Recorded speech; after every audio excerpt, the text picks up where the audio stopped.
pembenahan tidak cukup hanya dengan penyuntikan PMN sebesar 22 triliun. Itu tidak menyelesaikan penyakit utamanya.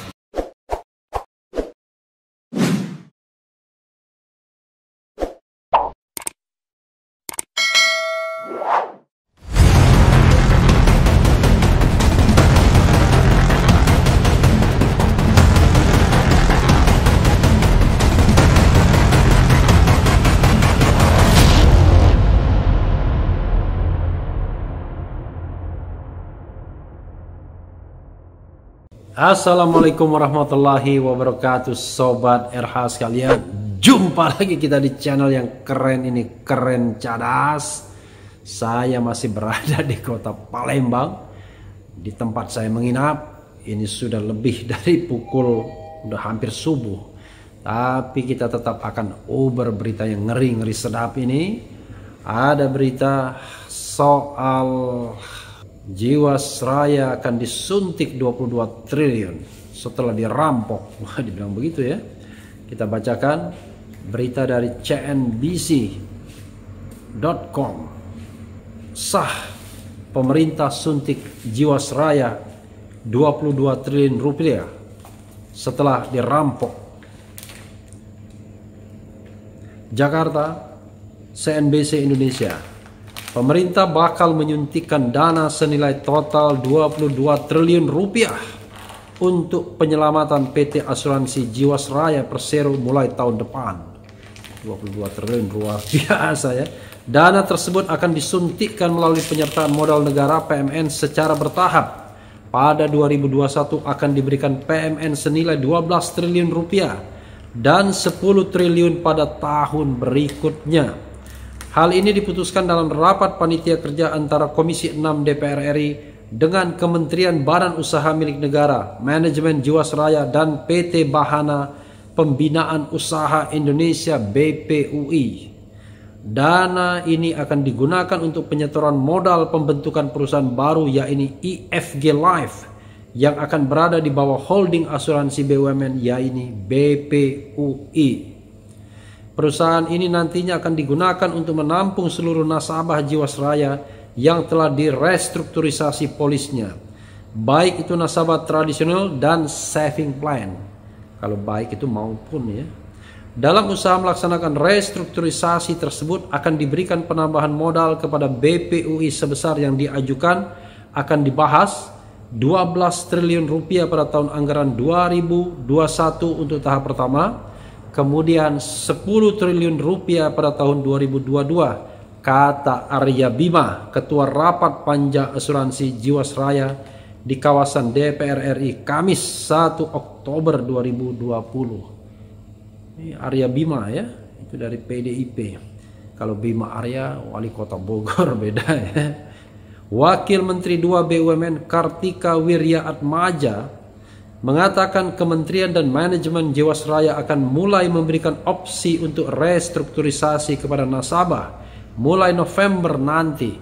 Proses restrukturisasi ini diharapkan dapat selesai pada Maret 2021, sehingga proses pengalihan nasabah ini bisa dilakukan secepatnya. Jadi, targetnya mulai Maret kita alihkan, kata Kartika di kesempatan yang sama. Kartika itu bukan cewek ya, tapi cowok. Sebelum rapat hari ini, anggota Komisi 11 DPR RI Eki Awal Muharam menolak keras rencana pemerintah menyuntikkan uang negara bagi penyelamatan PT Asuransi Jiwasraya Persero pada 2021 melalui penyertaan modal negara PMN pada PT Bahana Pembinaan Usaha Indonesia BPUI sebesar 20 triliun rupiah. Skandal Jiwasraya ini jelas perampokan atau skandal korupsi secara terstruktur dan sistematis. Jadi tidak selayaknya untuk di bail out menggunakan uang negara, uang rakyat, katanya dalam keterangan resmi diterima CNBC Indonesia Kamis 17 September 2020. Sudah lama sekali ya. Anggota DPR dari fraksi PKS ini menegaskan, tidak heran PKS ya, satu-satunya partai yang clear opposition ya, yang seharusnya dilakukan adalah upaya memburu aset-aset yang dirampok dan dikorupsi serta dikembalikan untuk membayar klaim nasabah.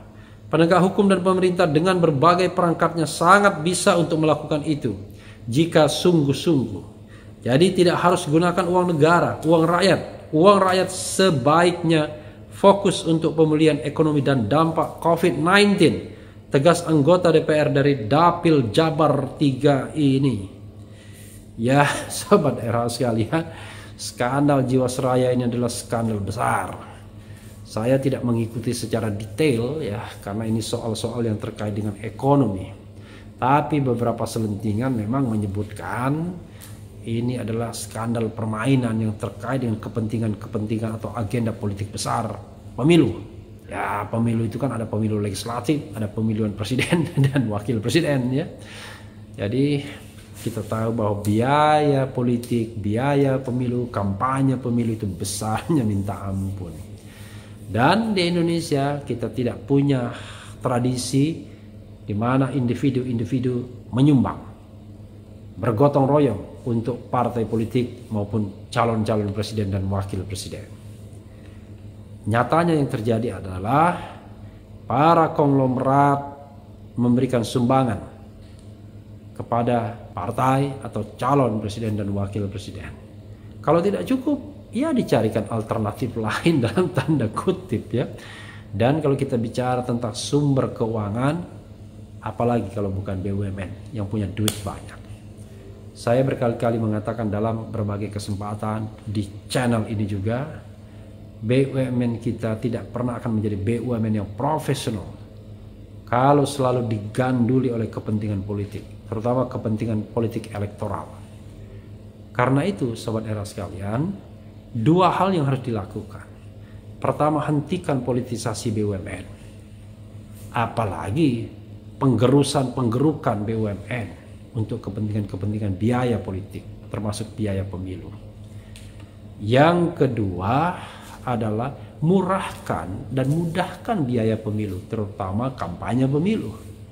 Jangan biarkan pemilu kita adalah lahan untuk menggerus harta kekayaan badan usaha milik negara yang menurut pasal 33 harusnya digunakan untuk sebesar-besarnya kemakmuran rakyat. Bila itu terkait dengan pengelolaan bumi, air, dan kekayaan alam yang terkandung di dalamnya. Itu harus dikuasai oleh negara dan dipergunakan sebesar-besarnya untuk kemakmuran rakyat. Tapi kita tahu sobat era sekalian, banyak sekali lipatan-lipatan politik dan bisnis dalam lingkar kekuasaan. Kita sering mendengar isu-isu yang berseliweran, tetapi kita tidak bisa menyampaikannya dalam forum seperti ini. Kalau tidak, muncul pasal 27 Undang-Undang ITE, pencemaran nama baik, perbuatan tidak menyenangkan, menebarkan permusuhan. Selain kena Undang-Undang ITE juga kena KUHP dan Undang-Undang Pidana tahun 46. Banyak korban dalam konteks ini. Tapi masalahnya adalah Jiwasraya ini adalah perampokan sebagaimana berita yang saya lansir dari CNBC. Walaupun menggunakan tanda kutip, itu kan untuk menghindari agar aman, tidak menuduh secara direct. Tapi semua orang paham, mereka yang mengawati Jiwasraya ada keganjilan, ada keanehan. Keanehan yang sama ya terjadi juga di BLBI misalnya, di kasus Bank Senturi misalnya, dan kasus-kasus lainnya yang sangat terkait dengan yang namanya political fundraising, yang terkait dengan political campaign of the elections. Jadi masalahnya adalah masalah struktural, masalah membeli suara rakyat, masalah memenangkan kompetisi politik, masalah yang terkait dengan mempertahankan atau mengambil kekuasaan, masalah power struggle, masalah tetap di lingkar elit kekuasaan, di lingkar istana kekuasaan. Karena itulah sobat era sekalian, pembenahan tidak cukup hanya dengan penyuntikan PMN, penanaman modal nasional sebesar 22 triliun. Itu tidak menyelesaikan penyakit utamanya. Mungkin ia menyelamatkan Jiwasraya, tapi kalau politisasi BUMN, penggerukan BUMN terus terjadi, maka akan ada Jiwasraya lainnya akan ada bank senturi lainnya, akan ada masalah-masalah asabri lainnya. Soal siapa yang memilih, siapa yang terpilih, perusahaan mana yang terpilih.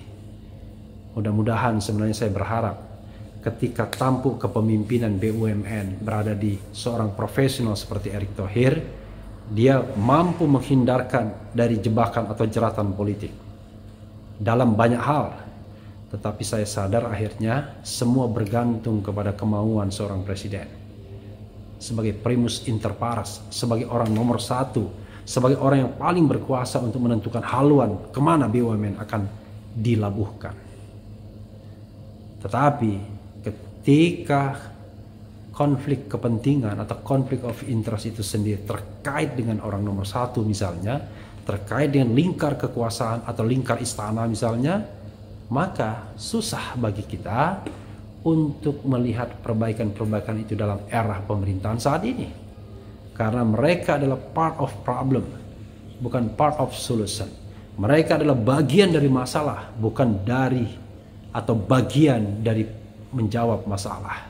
Jadi sobat era sekalian, saya tetap mendambakan agar ada profesionalisme di BUMN, agar ada clear order, clear message dari orang nomor satu untuk menyelamatkan BUMN, untuk tidak menjadikan lagi BUMN sebagai alat untuk digaruk kekayaannya demi kepentingan ambisi kekuasaan. Sobat era sekalian, 22 triliun bukan hal yang kecil, bukan dana yang kecil. 22 triliun adalah dana yang besar. Ketika saya misalnya di BUMN, pernah di Jasa Marga misalnya, pendapatan total Jasa Marga selama 1 tahun itu hanya kira-kira 8-9 triliun. Keuntungan bersih yang pernah saya catat tertinggi kira-kira 2,4-2,5 triliun. Itu saja. Bayangkan. Sementara ini suntikan dananya 22 triliun. Padahal 22 triliun itu adalah keuntungan bersih BUMN besar di Indonesia semacam BRI dan mungkin juga Pertamina. Selebihnya mereka hanya bermimpi untuk menggapai uang sebesar 22 triliun. Tapi untuk Jiwasraya tidak tanggung-tanggung, bailoutnya 22 triliun langsung. Walaupun dengan 2 termin, 12 triliun pada 2021, 10 triliun pada 2022. Padahal kita tahu sekarang adalah masa COVID. Negara membutuhkan uang untuk penanganan COVID-19 dan pemulihan ekonomi nasional. Bukan untuk menambal perusahaan-perusahaan yang bermasalah, perusahaan-perusahaan yang dirampok oleh banyak orang, perusahaan-perusahaan yang berkelindan dengan kekuasaan. Sobat era sekalian, kita tidak tahu kapan lingkaran setan ini bisa kita akhiri. Kapan BUMN kita akan profesional? Kapan tidak ada lagi perampokan demi kepentingan atau ambisi kekuasaan? Ya, kita berdoa agar ke depan kondisi tetap baik. Sebagaimana saya selalu meminta setiap akhir video. Yang penting tetap di channel ini, karena di channel ini Anda akan dirayu, ditipu, dicecar, diuber di jalur khusus.